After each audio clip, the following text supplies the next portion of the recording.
अस्सलाम वालेकुम 9th class बेटे, open your physics book page number 187। Topic आपका है 9.5। आज हम स्टार्ट करेंगे डैट इज़ साइंटिफिक मेथड।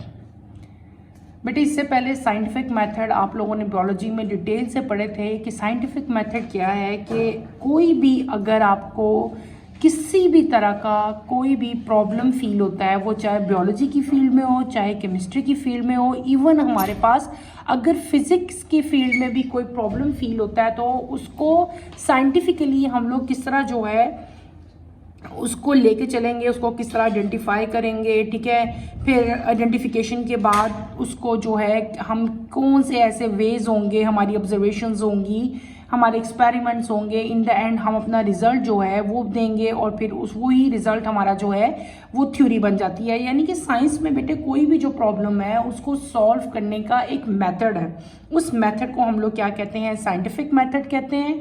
और यही मेथड जो है आज हम डिटेल से पढ़ेंगे। Let's start with the reading. Identify और रिकॉग्नाइज एन इशू और अ प्रॉब्लम।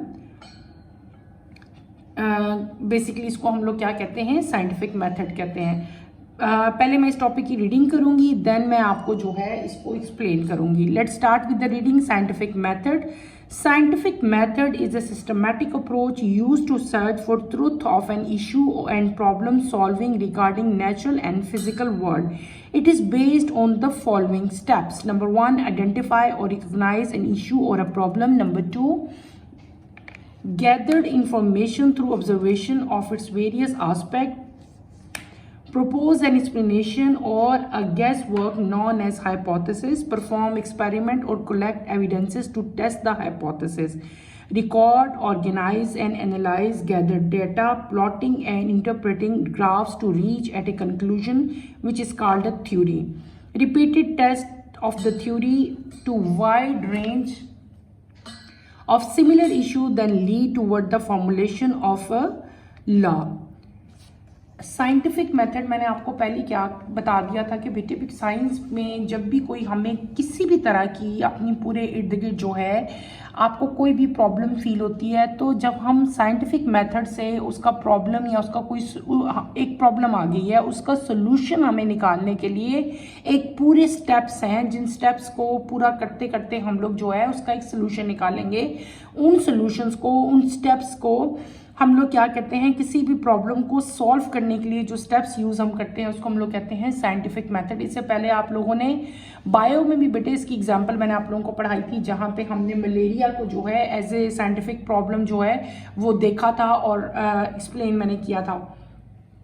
तो इसी तरह हम लोग जो है साइंटिफिक मेथड जो है वो देखते हैं। साइंटिफिक मेथड जो है इसको सॉर्ट आउट करने के लिए जो है कुछ स्टेप्स हैं जो हम लोग बेटे इन्वॉल्व हैं और जिन स्टेप्स को हम फॉलो करेंगे। नंबर 1 है आइडेंटिफिकेशन और रिकॉग्नाइजेशन ऑफ इशू और प्रॉब्लम। सबसे पहले क्या होगा, हम लोग क्या करेंगे, जो प्रॉब्लम है हमारा उसको हम आइडेंटिफाई करेंगे कि प्रॉब्लम क्या है, उसकी निशानदेही करेंगे। नेक्स्ट क्या है, हम ऑब्जर्वेशंस लेंगे, हम उसको ऑब्जर्व करेंगे, देखेंगे और जो कुछ हमने ऑब्जर्व किया उसको हम रिटन फॉर्म में लिखेंगे। उसको क्या कह लेंगे, ऑब्जर्वेशन कह लेंगे। यानी कि ऑब्जर्वेशन क्या है, हमारी इंफॉर्मेशन है जो हमने इकट्ठी की होगी, जो हमने देखी होगी। ठीक है, फिर उस ऑब्जर्वेशन के अगेंस्ट आप क्या करोगे, आप करोगे एक्सपेरिमेंट। एक्सपेरिमेंट से हमें क्या होगा कि हम एविडेंसेस जो है वो कलेक्ट करते हैं। एक्सपेरिमेंट के बाद क्या करेंगे, हमारे एक्सपेरिमेंट से जो हमारा रिजल्ट आया वो पूरा का पूरा हम एक डाटा की फॉर्म में जो है वो गैदर करेंगे, उसको प्लॉट करेंगे, उसके ग्राफ बनाएंगे। यानी कि उसको हम रिटन फॉर्म में जो है सारे जो भी हमारा रिजल्ट आता है उसको हम लिखते हैं। इन द एंड क्या होता है कि आप जो आपका रिजल्ट आता है, जो आपने डाटा लिखा है, जो आपका रिजल्ट आया है, उसको आपने रिटन फॉर्म में लिख के क्या करना होता है, एक थ्योरी पेश कर देते हो। और अगर वो थ्योरी आपकी करेक्ट होती है तो वो थ्योरी क्या बन जाती है, आपका लॉ बन जाता है। Is that clear? यानी कि ये डिफरेंट स्टेप्स हैं किसी भी प्रॉब्लम को सॉल्व करने का। जो साइंटिफिक मेथड है उसके अगेन जो है ये डिफरेंट टाइप के स्टेप थे, ठीक है। अब ये जो इनमें से जो मोस्ट नोटिसेबल स्टेप्स हैं बेटे, वो सारे के सारे आपके कोर्स में दिए गए हैं। ये सारे 1 बाय 1 हम पढ़ेंगे और देन इंशाल्लाह मैं कोशिश करूंगी कि मैं आपको कोई एग्जाम्पल दे के भी जो है इसको एक्सप्लेन कर सकूं। नंबर 1 स्टेप क्या चीज़ है, हमारे पास आता है observation. What is observation? The first step in scientific method is to make observation of natural processes and to collect the data about them. This may be done either by ordinary observation or by obtaining the result of different experiment. For example, it is over common observation that shadow of an opaque object is formed when it is placed in the path of light coming from the sun or lamp. सबसे पहला scientific method जो है वो हमारा क्या है बेटे, वो है ऑब्जर्वेशन। पहला मेथड, ठीक है। पहला मेथड मैंने क्या कह लिया, हमारा जो है वो क्या चीज है, ऑब्जर्वेशन आया है, ठीक है। ऑब्जर्वेशन में क्या है कि आपने ऑब्जर्व करना है, किसी भी चीज को देखना है, उसकी अगेंस्ट जो आपका प्रॉब्लम है आपने क्या करना है, इंफॉर्मेशन कलेक्ट करनी है, डाटा कलेक्ट करना है। आप खुद अपने देखो, लोगों से पूछो उस प्रॉब्लम के बारे में, जिस तरह से भी आप उसके बारे में इंफॉर्मेशन इकट्ठी कर सकते हो आपने करनी है, ठीक है। उस जो आपने इंफॉर्मेशन इकट्ठी की होगी या आपने खुद अपनी आंखों से सारे प्रॉब्लम्स को देखा, तो ये तमाम का तमाम क्या हो जाएगा, ऑब्जर्वेशन होगा, ठीक है। कॉमन एग्जांपल आपकी बुक में दी हुई है, जिस तरह के एक शेडो है, जो अपेक ऑब्जेक्ट जो है उसका शेडो बनता है जब उसको हम लोगों ने लाइट, यानी कि जहां से सन की लाइट आ रही है या लैम्प की लाइट आ रही है, अगर उसके रास्ते में, उसके पाथ में, जिस जो लाइट का पाथ है, जो लाइट का रास्ता है, अगर वहां पे हम कोई भी ओपेक ऑब्जेक्ट रखें तो आपको क्या नजर आता है, उसका जो है शेडो जो है आप ऑब्जर्व कर सकते हो, देख सकते हो। जैसे कि आपकी बुक में बेटे ये एक डायग्राम भी बनी हुई है 9.1। यहाँ पे कोई भी ऑब्जेक्ट पड़ा हुआ है और इसको किस जगह पे रखे हैं हमने, पाथ ऑफ लाइट, यानी कि जहां से लाइट गुजरी थी उस रास्ते में हमने इसको प्लेस कर दिया। तो आपने क्या ऑब्जर्व किया कि वहां पे इसका जो है वो शेडो जो है वो बन रहा है। ये जो आपने देखा, this is your observation. Next जो साइंटिफिक मेथड का नेक्स्ट जो स्टेप है, that is hypothesis. On the basis of data collected through observation or experimentation, we can develop a hypothesis. This is done in order to test its logical result. For example, it is assumed that nature will act in a particular way under certain specific circumstances. From the above example, we assume that shadows of opaque objects are formed when they come in the path of light because light travel in straight line. Next step क्या आ गया, observation के बाद हमारा आता है hypothesis. What are hypothesis? Hypothesis क्या चीज़ है कि आपने बेटे जो चीज़ें ऑब्जर्व की, जो डाटा आपने कलेक्ट किया थ्रू ऑब्जर्वेशन, या आपने डिफरेंट लोगों से इंफॉर्मेशन लेके डाटा जो कलेक्ट किया, हम क्या करेंगे, हम उसकी एक हाइपोथेसिस बनाएंगे। What is hypothesis? हाइपोथेसिस जो है वो एक लॉजिकल रिजल्ट है। फॉर एग्जांपल, जैसे कि अभी हमने एक एग्जांपल दी, जो ऊपर एग्जांपल मैंने आपको दी थी कि आप लोगों ने, अगर हमने कोई भी एक ऑब्जेक्ट जो है वो लाइट के पाथ में अगर आप लोगों ने रखा तो उस ऑब्जेक्ट का क्या बनता है, शेडो बनता है। तो हमने क्या हमें इस मतलब अगर इसकी हाइपोथेसिस मैंने अगर बनानी हुई तो मेरी ऑब्जर्वेशन थी ना कि उसका शेडो बनेगा। अगर इसकी हाइपोथेसिस होगी तो हाइपोथेसिस क्या होगी, इसकी हाइपोथेसिस ये होगी कि लाइट क्योंकि स्ट्रेट लाइन में ट्रेवल करती है, तो लाइट के पाथ में जो भी ऑब्जेक्ट रखा जाएगा वो क्या होगा, उसका जो है शेडो बनेगा, ठीक है। Shadows are formed when they come in the path of light. इसका ये हाइपोथेसिस बनेगा कि लाइट के पाथ में कोई भी ऑब्जेक्ट अगर प्लेस किया जाए तो उसका क्या, आपको शेडो जो है बेटे वो उसका फॉर्म होगा और आप जो है वो देख सकते हो। नंबर 3 स्टेप जो है साइंटिफिक प्रॉब्लम का, साइंटिफिक मेथड जो आता है, that is experiment. Experiment is an organized repeatable process which is used to test the truth of the hypothesis. To verify the assumption made in the above example, 4 cardboards each with a hole are placed in a straight line such that hole 1 in first card is in the front of the torch. When we see through the hole in the card, we can see the light of the torch. If any of these cards is displayed, we cannot see light passing through. Thus, this experiment proved that light travel in a straight line. सबसे पहले क्या हुआ बेटे, आपकी observation I, आपने चीज़ें observe की, आपने इंफॉर्मेशन इकट्ठी की, आपने ये जो चीज़ें आपने देखी, आपने गैदर की, वो क्या चीज़ें थी, वो आपकी इंफॉर्मेशन थी, सॉरी आपकी ऑब्जर्वेशन थी। आपने ऑब्जर्व किया कि कोई भी ओपेक ऑब्जेक्ट अगर लाइट के पाथ में रख दें तो क्या बन जाता है, उसका शेडो बन जाता है। उसके बाद सेकंड स्टेप आया हाइपोथेसिस। हाइपोथेसिस क्या बनी कि हाइपोथेसिस में आपने एक रिटन फॉर्म में दे दिया, एक मैसेज दे दिया कि अगर लाइट जो है वो स्ट्रेट लाइन में पास करती है, इसका मतलब है लाइट के पाथ में कोई भी सब्सटेंस रखा जाए तो उसका शेडो जो है वो आपको शेडो जो है वो फॉर्म होगा। थर्ड स्टेप आता है एक्सपेरिमेंट। What is experiment? जब आपका हाइपोथेसिस बन जाता है तो अपने हाइपोथेसिस को चेक करने के लिए कि वेदर हमारा हाइपोथेसिस ठीक है या नहीं ठीक, करेक्ट है या रॉन्ग है, उसको चेक करने के लिए हम क्या करते हैं, एक्सपेरिमेंट करते हैं। ठीक है, क्लियर हो गया? मतलब ये जो हम लोग ऊपर एक्सपेरिमेंट अभी जो करते आ रहे हैं कि जो आपने कोई भी ओपेक ऑब्जेक्ट लिया और आपने उसको लाइट के पाथ में रखा तो उसका शेडो फॉर्म हुआ, तो ये हमने अब चेक करना है कि इज दैट ट्रू, क्या ये पॉसिबल है, क्या ये होता है। तो जब इस चीज़ को हम चेक करेंगे तो उसको हम लोग क्या कहेंगे, एक्सपेरिमेंट करेंगे। तो हमने क्या किया, साइंटिस्ट क्या किया, जो ऊपर ही हम एक्सपेरिमेंट ले रहे हैं कि हमने क्या किया कि अबव एग्जाम्पल को देखने के लिए कि ये हाइपोथेसिस करेक्ट है कि रॉन्ग है, एक्सपेरिमेंट करेंगे। एक्सपेरिमेंट में क्या किया, 4 कार्डबोर्ड्स, बोर्ड छोटे छोटे गत्ता जो होता है, बारीक सा मोटा पेपर जो होता है उसको कार्डबोर्ड कहते हैं। हर एक के अंदर हमने क्या किया, एक होल बना लिया। ठीक है, और उसके सामने क्या रखा, टॉर्च रख दिया। क्या रखा, टॉर्च रखा बेटे आपने। और एक और उसके साथ भी एक और एक्सपेरिमेंट भी किया जिसमें आपने जो है एक ए किया, एक बी किया। ठीक है, दोनों में आपने चेक किया और इनका एक डिफरेंस देखा। आपने क्या किया, मैंने बताया कि चारों कार्डबोर्ड्स में आपने होल किया सच डैट जब आप फ्रंट से टॉर्च या जैसे आपकी यहाँ पे डायग्राम बनी हुई है, अगर आप लोग गौर करो आपकी बुक में बेटे यहाँ पे डायग्राम बनी हुई है, इसके आप गौर से देखें।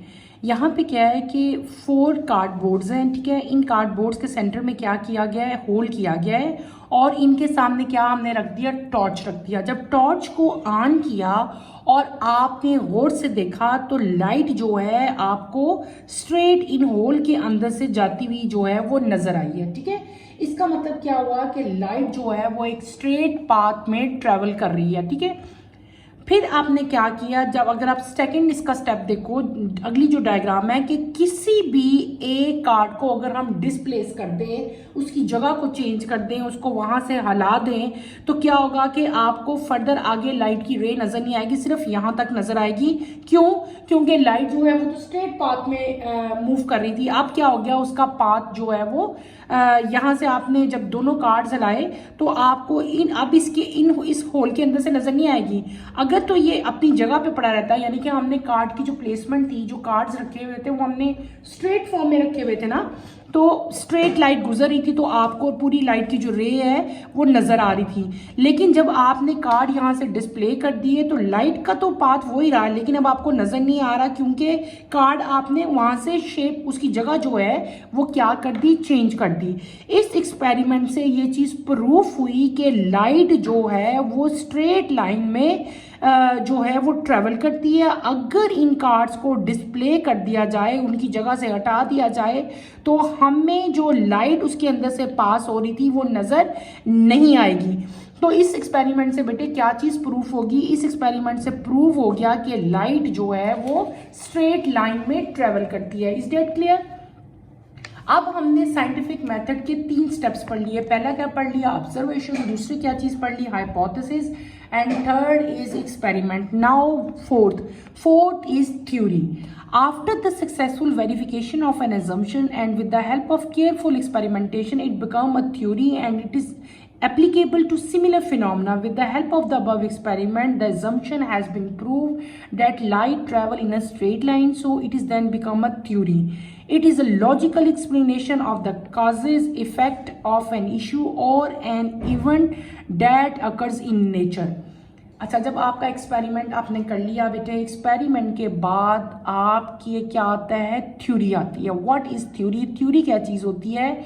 आपके एक्सपेरिमेंट की जो लॉजिकल एक्सप्लेनेशन होती है, आप उसको क्या कहते हैं? हम उसको थ्योरी कहते हैं। यानी कि आपने जो एक्सपेरिमेंट किया, आपका एक्सपेरिमेंट क्या हो गया, मतलब ठीक एक्सपेरिमेंट हुआ, आपका एक्सपेरिमेंट पॉजिटिव हुआ। पॉजिटिव किस सेंस में मैं बोल रही हूँ कि करेक्ट आपकी ऑब्जर्वेशन जो है, जो आपकी हाइपोथेसिस है, उसको जब हमने एक्सपेरिमेंट से चेक किया तो क्या हुआ, हमारी ऑब्जर्वेशन और हमारी हाइपोथेसिस जो है वो करेक्ट हुई, बिल्कुल ठीक साबित हुई। इस चीज को हम जब हम रिटन फॉर्म में लिखेंगे तो हम उसको क्या कहेंगे, थ्योरी कहेंगे। यानी कि ये एक थ्योरी बन गई कि लाइट जो है वो क्या करती है, वो स्ट्रेट लाइन में ट्रेवल करती है। Now this is a theory. और ये थ्योरी जो है ये कैसे बनी, ये बनी हमारे एक्सपेरिमेंट के बाद। एक्सपेरिमेंट क्योंकि हमारा सही साबित हो गया तो ये थ्योरी बन गई। अगर हमारा एक्सपेरिमेंट रॉन्ग होता तो फिर ये थ्योरी ना बनती। Is that clear? Next number 5 जो आपका स्टेप आएगा, that is prediction. After the careful analysis of a theory we can make predictions about certain unknown aspect of nature. To verify the prediction, experiments are designed to test the theory and over again. If test result do not agree, hypothesis is change or rejected. Next आपका आता है prediction. What is prediction? Prediction क्या है बेटे कि जब आपकी एक थ्योरी बन जाती है, उस थ्योरी को बार बार जो है वो क्या हुआ जाता है, चेक किया जाता है। उसके अगेन जो है उस थ्योरी को चेक करने के लिए बहुत सारे एक्सपेरिमेंट्स किए जाते हैं और बार बार एक्सपेरिमेंट किए जाते हैं, ओवर एंड ओवर अगेन। ठीक है, अगर हमारा रिजल्ट जो है वो ठीक आता है, इसका मतलब है कि हमारी थ्योरी जो है वो करेक्ट थी। अगर आपका रिजल्ट बार बार करने से, एक्सपेरिमेंट आप ओवर एंड ओवर करते हो ना एक्सपेरिमेंट, मैंने कहा हम बार बार एक्सपेरिमेंट करते हैं, और अगर हमारे एक्सपेरिमेंट का रिजल्ट सिमिलर नहीं आता तो इसका मतलब क्या होता है कि हमारी जो हाइपोथेसिस है वो क्या होगी, वो चेंज हो जाती है या वो रिजेक्ट हो जाती है। Is that clear? नंबर 6 हमारे पास आता है फॉल्सिफिएबिलिटी। ठीक है, क्या वर्ड है ये, फॉल्सिफिएबिलिटी। What is फॉल्सिफिएबिलिटी? ठीक है, it is a concept introduce, ठीक है, इट इज अ कंसेप्ट बेटे, यहाँ पे आपके पेज नंबर 189 पे हैं हम लोग, इसके एंड पे। It is a concept introduce that suggest a theory to be considered scientific if it is also make predictions that can be tested and potentially proven false. The requirement of falsifiability ensure that theories are not based on vague, non-specific or untestable claims. It distinguishes scientific theories from false or pretended belief that cannot be experimentally tested. जो आपका next जो हमारे पास आया था, हम scientific method पढ़े हैं। ठीक है, साइंटिफिक मेथड में मैंने आपको क्या पढ़ाया, हमने डिफरेंट चीज़ें पढ़ ली। पहले हमने पढ़ा कौन सा, ऑब्जर्वेशन। नंबर 2 पे हमने पढ़ी हाइपोथेसिस। फिर नंबर 3 पे हम आए एक्सपेरिमेंट। नंबर 4 पे हम आए थ्योरी पे। थ्योरी के बाद हम आए प्रिडिक्शन पे। और अब नंबर 6 हम पढ़ रहे हैं फॉल्सिबिलिटी। फॉल्सिफिबिलिटी है ये क्या बेटे, ये कंसेप्ट है। इस कंसेप्ट का क्या मतलब है, इसका मतलब है कि जो हमारी प्रिडिक्शन थी उसको हमने टेस्ट किया और हमारा क्या आ गया कि प्रिडिक्शन जो है पोटेंशियली फॉल्स जो है वो प्रूफ हुई।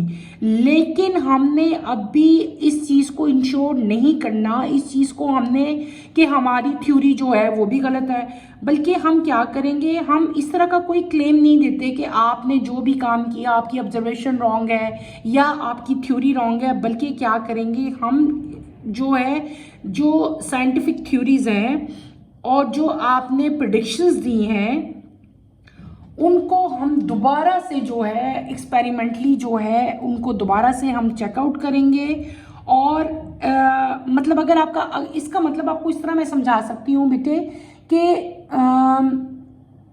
आप इसको ऐसे कह सकते हो कि आपने कोई एक्सपेरिमेंट किया, ठीक है, आपने उसके अगेंस्ट जो है वो थ्योरी भी बनाई। ठीक है, थ्योरी बनाने के बाद आपके पास क्या आया, आपका नेक्स्ट आपने प्रेडिक्शन भी दी।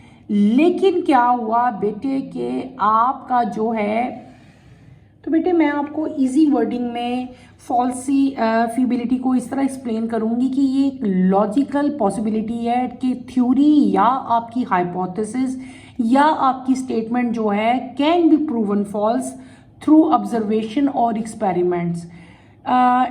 It's not about proving something false, मतलब कि हमने किसी भी चीज़ को फॉल्स नहीं करना, बल्कि it could be shown to be false. मतलब वो चीज़ जो स्टेटमेंट आपको कही जा रही है वो फॉल्स नहीं है, क्योंकि उसके अगेंस्ट कोई भी मतलब चीज़ सामने आ सकती है।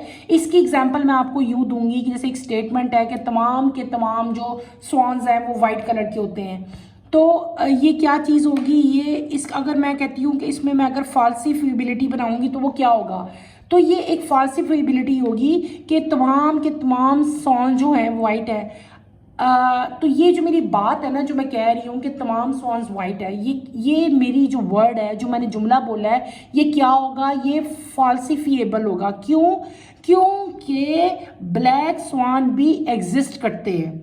अब वो हमें नज़र नहीं आ रहे, या उस स्पेसिफिक एरिया में वो कोई बर्ड आपको उस तरह का ब्लैक कलर का नज़र नहीं आया, तो ये जो बात है ये उस एरिया के लिहाज से तो ठीक है कि तमाम के तमाम वाइट हैं, लेकिन ये ओवरऑल ये बात जो है ये करेक्ट नहीं है। यानी कि बेटे इन शॉर्ट ये है कि ये एक लॉजिकल पॉसिबिलिटी है कि हमारी थ्योरी या हमारी हाइपोथेसिस या हमारी स्टेटमेंट जो है it can be proven false through observation और एक्सपेरिमेंट। Is that clear?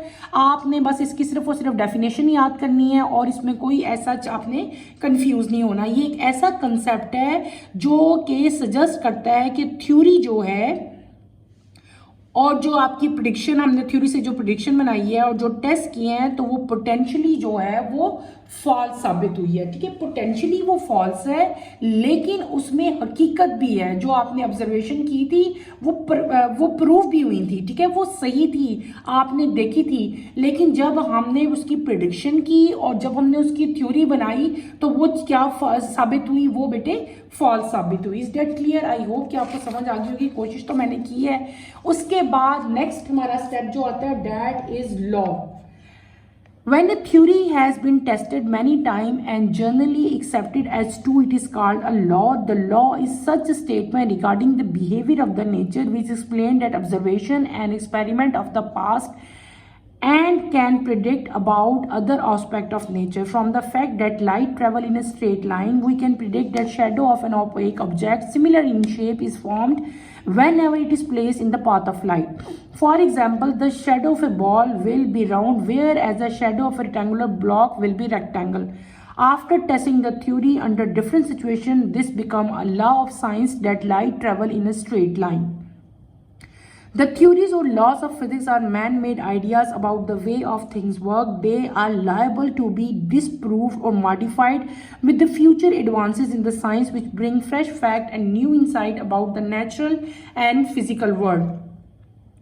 हमने क्या पढ़ लिया? जो नेक्स्ट आपका स्टेप था that is law. What is law?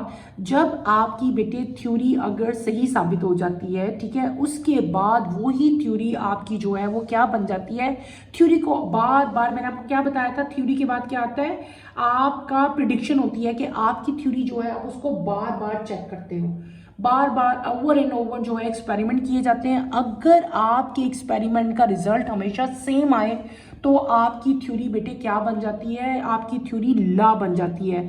यानी कि जो ट्रू थ्योरी है जिसका बार बार टेस्ट करने से भी सेम रिजल्ट आ रहा है, उसको हम लोग क्या कहते हैं, लॉ कहते हैं।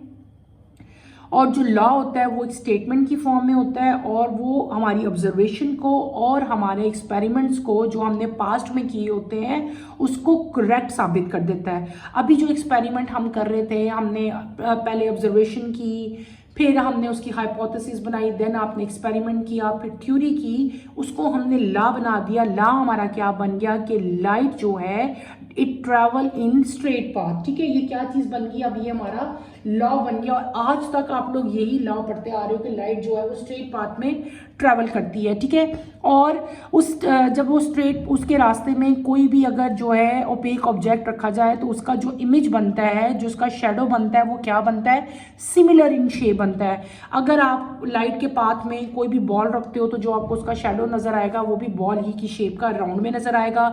इसी तरह अगर लाइट के पाथ में आप कोई रेक्टेंगुलर ब्लॉक रख देते हो तो वो भी किस शेप का होगा, रेक्टेंगल का होगा। ठीक है, तो बेटे ये क्या चीज बन गई हमारी इन द एंड जो है थ्योरी या लॉ जो है वो बन जाता है। अब ये साइंटिफिक मेथड हमारे कंप्लीट हो गए। हमने साइंटिफिक मेथड में क्या पढ़ा, पहले हमने पढ़ी ऑब्जर्वेशन, फिर हमने पढ़ी हाइपोथेसिस, फिर एक्सपेरिमेंट पढ़े, फिर थ्योरी, उसके बाद प्रेडिक्शन, फिर हमने क्या पढ़ा, फॉल्सिफिबिलिटी पढ़ी, और इन द एंड हमारे पास क्या चीज आ गई बेटे, लॉ आ गया।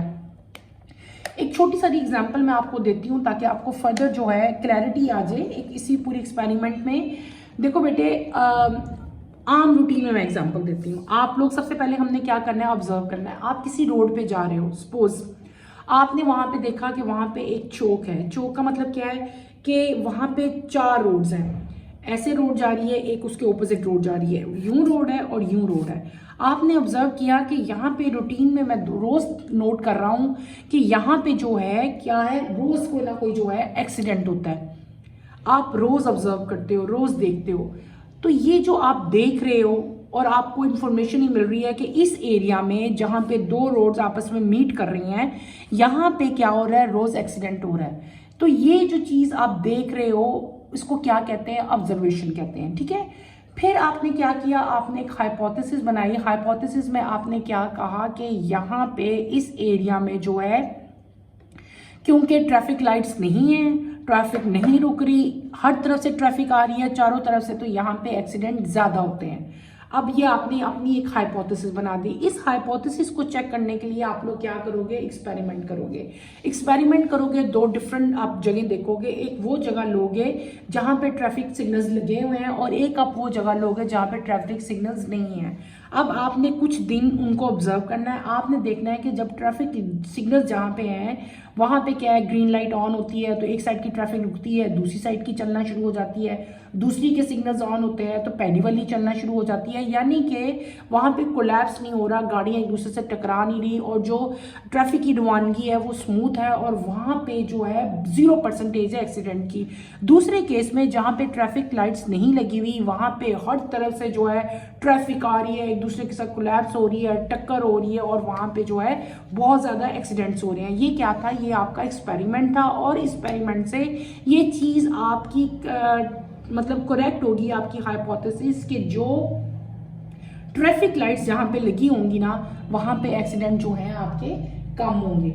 अब ये आपका एक्सपेरिमेंट प्रूफ हो गया। उसके बाद आपने एक्सपेरिमेंट का रिजल्ट दे दिया। ये जो मैंने अभी कहा है कि ट्रैफिक लाइट्स जो हैं वो मिनिमाइज कर देती हैं किसको, एक्सीडेंट्स को। अब उसके बाद क्या आया, हमने क्या बना देना है, अपनी थ्योरी बनानी है। थ्योरी आपकी क्या होगी कि ट्रैफिक सिग्नल्स लगाने की वजह से आपके जो एक्सीडेंट है उनकी फ्रीक्वेंसी रिड्यूस हो जाएगी।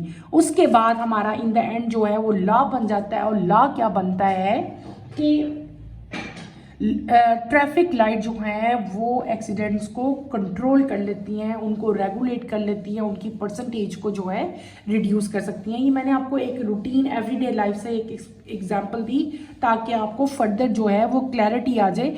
तो ये जो अब एक एंड हमारे पास बन गया कि ऐसी जगह जहाँ पे 2 या 3 रोड्स आपस में मीट करती हैं, जो एक चौक बन जाता है, तो वहाँ पे अगर ट्रैफिक सिग्नल्स लगे होंगे, ठीक है, वो आपकी red light, yellow light, green light install होगी, तो वहां पे जो है ट्रैफिक जो एक्सीडेंट्स हैं वो क्या हो जाएंगे, वो बहुत रिड्यूस हो जाएंगे, बहुत कम हो जाएंगे। और ये क्या चीज बन गई, हमारा लॉ बन गया कि ट्रैफिक लाइट जो है, जो ट्रैफिक सिग्नल्स हैं वो इस चीज को रिड्यूस कर देते हैं, किसको, एक्सीडेंट की फ्रीक्वेंसी को। तो बेटे ये हमने साइंटिफिक मेथड जो है कंप्लीट कर लिए। हमारा चैप्टर का लास्ट टॉपिक रह गया है scientific base of technologies and engineering. इसको भी हम जाते जाते जो है एंड कर लेते हैं। छोटा सा टॉपिक है साइंस, और to be more specific physics plays a vital role being the core of being invention based on physical law and principles. Technology refer to the method and techniques developed by using scientific method. It may be machine technology or software program of information technology. For example, automobile technology is based on the principle of thermodynamic. Radar technology is based on the detection and refraction principle of electromagnetic waves. Laser technology is based on the principle of atomic physics. It is widely used in medical diagnosis and treatment, metallurgy, industry, telecommunication, and space exploration. Engineering is the process of applying various technologies and scientific principles to design various instrument, tools, and build things that help to meet specific need in every walk of life.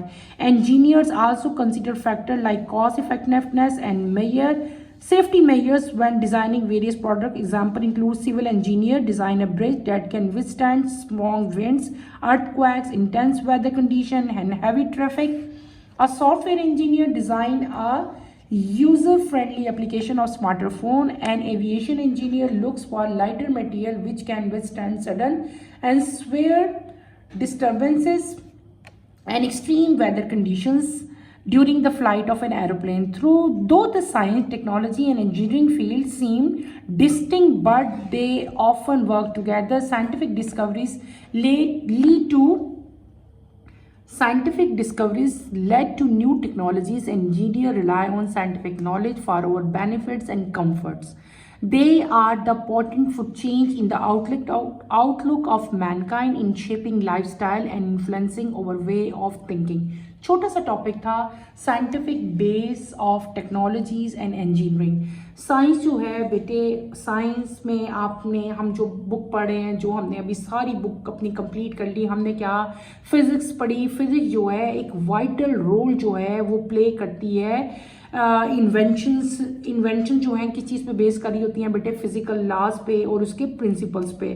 Technology की जब बात आती है कि what is technology, तो technology का मतलब क्या है? टेक्नोलॉजी का मतलब है मेथड्स और टेक्निक्स. वो मेथड और वो टेक्निक जो कि हम लोग साइंटिफिक नॉलेज को लेते हुए हमारे जहन में, हमारे ब्रेन में जो साइंटिफिक मेथड है उनको यूज़ करते हुए जो मेथड और जो टेक्निक्स हम बनाते हैं उनको हम लोग क्या कहते हैं? टेक्नोलॉजी कहते हैं. टेक्नोलॉजी जो है ये मशीन टेक्नोलॉजी भी हो सकती है या ये सॉफ्टवेयर प्रोग्राम भी हो सकते हैं. तो दो तरह की टेक्नोलॉजी होगी ना. एक टेक्नोलॉजी वो होगी जिसको हमने क्या कह दिया? मशीन टेक्नोलॉजी कह दिया. और एक कौन सी आपकी होगी? Information technology. अब आपके पास टेक्नोलॉजीज की डिफरेंट टाइप्स आ रही हैं. एक आ रही है पहली ऑटोमोबाइल. ऑटोमोबाइल से मतलब है कि जितने भी ऑटोमोबाइल्स हैं, आपकी कार्स हैं, ट्रक्स हैं, ट्रेन्स हैं, ये तमाम के तमाम किस में आएंगे? ऑटोमोबाइल टेक्नोलॉजीज में आएंगे. और इसमें कौन सा फिजिक्स का प्रिंसिपल यूज हो रहा है बेटे? इसमें थर्मोडायनेमिक्स जो है वो यूज हो रहा है. नेक्स्ट टेक्नोलॉजी आपकी आती है रेडार टेक्नोलॉजी. रेडार टेक्नोलॉजी जो हम किस चीज़ पे बेस है? वो है डिटेक्शन और रिफ्लेक्शन. ठीक है, डिटेक्शन, रेडार से हम क्या चीज़ डिटेक्ट करते हैं कि अगर सपोज किसी भी जगह पे रेडार लगा है तो रेडार से पता चलता है कि इस एरिया में, इस स्पेसिफिक फ्रीक्वेंसी में कोई एरोप्लेन तो नहीं आ रहा, कोई फाइटर प्लेन तो नहीं आ रहा. तो रेडार टेक्नोलॉजी जो है डिटेक्ट करती है. और ये किस प्रिंसिपल पे बेटे बनी होती है? यहाँ पे कौन सा प्रिंसिपल यूज हो रहा है? यहाँ पे इलेक्ट्रोमैग्नेटिक वेव जो है वो यूज हो रही होती है. नेक्स्ट आपका आता है लेजर टेक्नोलॉजी. लेजर टेक्नोलॉजी जो है वो बेस करती है किस प्रिंसिपल पे? एटॉमिक फिजिक्स के प्रिंसिपल पे जो है बेस करती है. और लेज़र टेक्नोलॉजी की बेटे एप्लीकेशन बहुत ज़्यादा है. लेज़र टेक्नोलॉजी यूज़ हो रही है मेडिकल डायग्नोसिस में, उसकी ट्रीटमेंट में, मेटलर्जी में, इंडस्ट्रीज़ में, टेलीकम्युनिकेशन में और स्पेस एक्सप्लोरेशन में भी जो है आपकी लेज़र टेक्नोलॉजी जो है वो यूज़ होती है. इसके अलावा नेक्स्ट आपकी बुक में दिया हुआ है इंजीनियरिंग. इंजीनियरिंग जो है ये एक ऐसा प्रोसेस है जिसमें हम लोग बहुत सारी टेक्नोलॉजीज़ और बहुत सारे साइंटिफिक प्रिंसिपल यूज़ करते हैं और बहुत सारे इंस्ट्रूमेंट जो हैं, बहुत सारे टूल्स हैं बेटे, बहुत सारी चीज़ें जो हैं वो हम डिज़ाइन करते हैं जो कि हम अपनी रूटीन लाइफ में जो है यूज़ कर रहे हैं. ठीक है, तो पहले हमने किसकी, जो पहले आपको मैंने एग्जांपल्स पढ़ाई थी ना, अभी तीनों हमने पढ़ी थी, वो किसकी एग्जांपल थी? वो एग्जांपल थी टेक्नोलॉजीज़ की. ठीक है, डिफरेंट टाइप की टेक्नोलॉजीज थी. अब जो एग्जांपल्स हैं वो एग्जांपल्स मैं आपको बता रही हूँ इंजीनियरिंग की. इंजीनियरिंग क्या है? ये भी एक बहुत इंपॉर्टेंट फैक्टर है और बहुत इफेक्टिवनेस है. इंजीनियरिंग में आपको मैंने क्या कहा कि हम लोग बहुत सारे साइंटिफिक प्रिंसिपल्स या को देखते हुए बहुत सारे इंस्ट्रूमेंट जो है वो डिज़ाइन करते हैं, बहुत सारे टूल्स जो हैं वो डिज़ाइन करते हैं, ठीक है। कॉमन एग्जांपल उनकी कौन कौन सी है? सिविल इंजीनियरिंग, ठीक है। सिविल इंजीनियर क्या डिज़ाइन करते हैं? कॉमन एग्जांपल मैं देती हूँ इसकी। सिविल इंजीनियर बेटे डिज़ाइन करते हैं ब्रिज। आपने ब्रिज देखे होंगे, बहुत बड़े बड़े ब्रिज भी होते हैं, छोटे ब्रिज भी होते हैं। तो सिविल इंजीनियर जो है वो ब्रिज डिज़ाइन करते हैं जो कि स्ट्रॉन्ग विंड्स को, अर्थक्वेक्स यानी कि जो जलजले आते हैं, बहुत स्वेयर वेदर कंडीशन है, जिस तरह बहुत ज़्यादा फ्लड आ जाए या कोई ग्लेशियर मेल्ट हो जाता है या हैवी ट्रैफिक आपके ब्रिज के ऊपर आ जाए, तो ब्रिज आपका जो है वो कोलैप्स नहीं करता, टूटता नहीं है। क्यों? क्योंकि वहाँ पे सिविल इंजीनियर्स ने ऐसी टेक्निक्स और ऐसे साइंटिफिक मेथड्स यूज़ किए होते हैं जिससे उन्होंने ब्रिज को डिज़ाइन किया होता है और ब्रिज बहुत ज़्यादा स्ट्रॉन्ग होता है। Is that clear? दूसरी एग्जांपल है सॉफ्टवेयर इंजीनियर की। सॉफ्टवेयर इंजीनियर्स क्या करते हैं बेटे? वो ऐसी आपके फोन्स, हमारे पास जो है आईफोन्स आ रहे हैं, स्मार्टफोन है, हमारे पास एंड्रॉयड है, इसके अलावा आपके सिस्टम्स हैं यानी कि आपका कंप्यूटर है, लैपटॉप है, इनके अंदर जो प्रोग्राम्स होते हैं बेटे वो सारे के सारे कौन डिज़ाइन करते हैं? वो आपके सॉफ्टवेयर इंजीनियर जो है वो डिज़ाइन करते हैं। उनसे रिलेटेड जितनी भी एप्लीकेशंस हैं वो तमाम की तमाम सॉफ्टवेयर इंजीनियर डिज़ाइन करते हैं। नेक्स्ट आपका आता है एविएशन इंजीनियर्स। एविएशन इंजीनियर जो हैं ये लाइटर मटेरियल जो है उनको लुक आफ्टर करते हैं, ठीक है। उनके अंदर सडन और जो स्वेयर डिस्टर्बेंस आ जाती है, एक्सट्रीम कंडीशन जो होती हैं उनको देखते हैं। मतलब एविएशन बेसिकली स्पेस से रिलेटेड है, एविएशन है एरोप्लेन से रिलेटेड। देखो जब आपको थोड़ा सा आप अगर आप रिकॉल करो, अक्सर आपने खबरों में देखा होगा कि ये जो फ्लाइट है ये टेक ऑफ नहीं की। क्यों?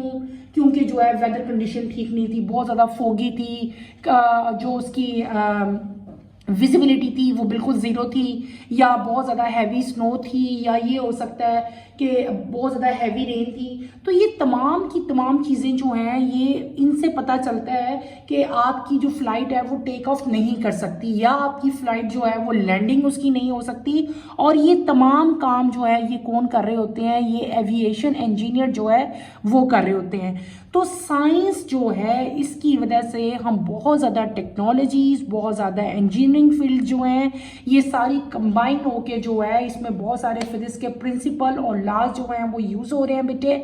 और ये तमाम के तमाम साइंस फिजिक्स जो है ये कंबाइन होके वर्क करती है, और इस साइंटिफिक डिस्कवरी से इनकी जो है रोज़ रोज़ न्यू डिस्कवरी से जो है न्यू टेक्नोलॉजीज़ और न्यू इंजीनियर्स रिलाय जो हैं वो बन रहे हैं, जिससे ह्यूमन बीइंग के बेनिफिट्स और कंफर्ट में इजाफा हो रहा है, ठीक है। ये छोटा सा टॉपिक था, that is scientific based technologies and engineering. मैंने आपको टेक्नोलॉजी की डेफिनेशन दी और टेक्नोलॉजी की हमने एग्जाम्पल्स की, उसके बाद हमने इंजीनियरिंग की डेफिनेशन की और इंजीनियरिंग की एग्जाम्पल की। बहुत ईजी चैप्टर था हमारा ये वाला, बहुत ज़्यादा इजी था। इस चैप्टर को आपने अच्छी तरह से स्टडी करना है। इस चैप्टर में कोई कंफ्यूजन होती है, कोई प्रॉब्लम होती है तो बेटे feel free to ask any question.